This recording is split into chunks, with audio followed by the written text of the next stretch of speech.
শুরু করব স্যার আপনাকে দিয়ে। স্যার, পাকিস্তান দুর্মুষ হয়ে গিয়েছে। ভারতের মানুষের মনে একমাত্র এখন মন্ত্র হচ্ছে দেশপ্রেম, ন্যাশনাল ইউনিটি। গোটা দেশ ঐক্যবদ্ধ হয়েছে স্যার। আজকে ভারতের এই উদযাপন সম্পর্কে আপনি একটা উদযাপন দেখেছেন 1971-এ, গোটা 93-94 হাজার সেনা আপনাদের সামনে মাথা নিচু করে সারেন্ডার করেছে। আজ বলুন স্যার, এই নতুন উদযাপন, এই নতুন অনুপ্রেরণা, আজ বলুন স্যার। আমি সত্যিই গর্বিত আজকের যে অপারেশন সিঁদুর সেটা সাকসেসফুল হয়েছে। নর্মালি যারা নিউ জেনারেশন, ইয়ং জেনারেশন বা নতুন যারা, তাদের কাছে একটা বিরাট খবর নিশ্চয়ই, কিন্তু আমার কাছে নয়। কারণ আমি 1965 সালে, আজ থেকে 60 বছর আগে আমি যুদ্ধ করেছি পাকিস্তানের সাথে। 1965 সালে আমি যুদ্ধ করেছি পাকিস্তানের সাথে। 60টি বছর পার করে দিয়েছি আমি শুধু একটা জিনিসে দেখছি পাকিস্তানের। পাকিস্তান জেনে রাখুক, পাকিস্তানের সেই জম আজকে এসেছে এখানে। আমি পাকিস্তানকে একটা জিনিস বলতে চাই, পাকিস্তানের জম আমি 65 সালের যুদ্ধে তাদেরকে যেভাবে হারিয়েছি, তারা হয়তো জানে না। তাদের বাপ ঠাকুরদাদা যারা আছে তাদের কাছে জিজ্ঞাসা করে নেবে 65 সালের যুদ্ধে নেভি কি করেছিল। শুধু তাই নয়, 1971 সালে আমি যুদ্ধে ছিলাম। সেই যুদ্ধে তাদের যে গর্বের যে সাবমেরিন পিএনএস গাজী, সেটা আমার হাত দিয়ে ডুবেছিল, ধ্বংস করেছিলাম আমি সেই লোক। পশ্চিম পাকিস্তানের সমস্ত লোক আমাকে দেখুক, সেই লোক, যে লোকটা তাদের গর্বের সাবমেরিনটাকে ডুবিয়েছিল। স্যার, সবাই যদি আমরা একবার হাততালি দিই স্যারের জন্য এবং প্রত্যেকের জন্য যারা পাকিস্তানকে পর্যদুস্ত করেছে এবং যারা এখনো করছে এই যুদ্ধে, এই সংঘর্ষে প্রত্যাঘাতে পাকিস্তান পর্যদুস্ত হয়েছে, এবং যারা স্যার আপনারা ছিলেন। এই মেডেলগুলো স্যার, আপনার বুকে এই মেডেলগুলো, আমি একবার এই মেডেলগুলোকে জুম করতে বলবো।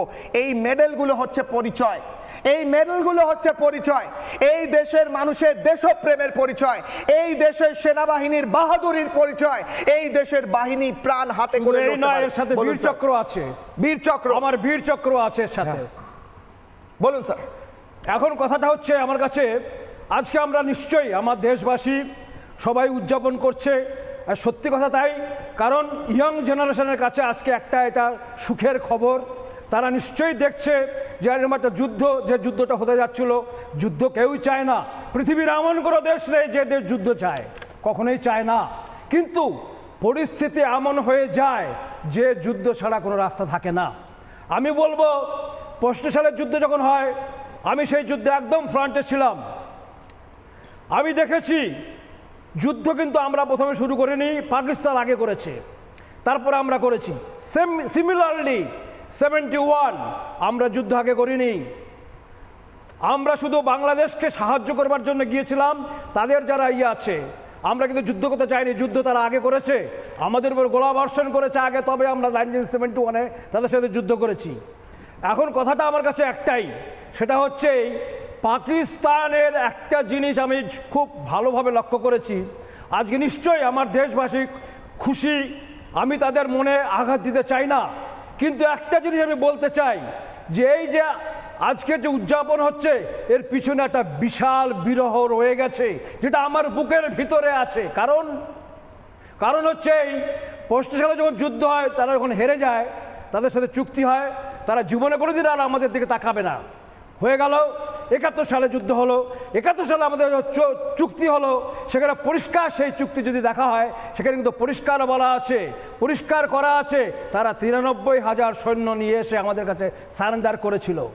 সেই দিন আমরা তাদেরকে বুঝিয়ে দিয়েছি যে আমাদের শক্তি কতখানি। ঠিক তারা তখন ওই সময় চুক্তি যখন করে, তখন কিন্তু জেনে রাখবেন, যুদ্ধে হেরে গেলে তখনই তারা এসে যখন নতজানু হয়ে 93,000 সোলজার নিয়ে জেনারেল নিয়াজি যখন আমাদের কাছে আসলো 71 সালে, তখন কিন্তু একটা জিনিস খেয়াল রাখতে হবে, তারা হেরে যাচ্ছিল জন্যই এসেছিল। আজকে ঠিক একই জিনিস আমি একটা কথাই বলতে চাই এখানে, এইটাই 25 সালে 2025-এ কিন্তু খেয়াল রাখবেন, আমরা আগে যুদ্ধ করিনি, আমরা কখনোই বলিনি আমরা যুদ্ধ করব। আমরা কিন্তু একটা জিনিস সবসময় খেয়াল রেখেছি, তাদের যাতে যুদ্ধ যদি আমাদের করতেই হয়, কারণ যেহেতু তারা 22 এপ্রিল যে কাজটা করেছে, নিম্নমানের এবং নির্দয়তার যে পরিচয় তারা দিয়েছে, জঘন্য কাজ যেটা তারা করেছে। কিন্তু স্যার আমরা বলেছি তো, যদি আবার একটাও আক্রমণ হয় তাহলে আমরা কি করব? এবার শোনাই স্যার, আসি। প্রধানমন্ত্রী বলেছেন পাকিস্তান যদি আক্রমণ করার চেষ্টা করে কি হবে। আমি আসছি স্যার, একবার শুনবো প্রধানমন্ত্রীর বক্তব্য।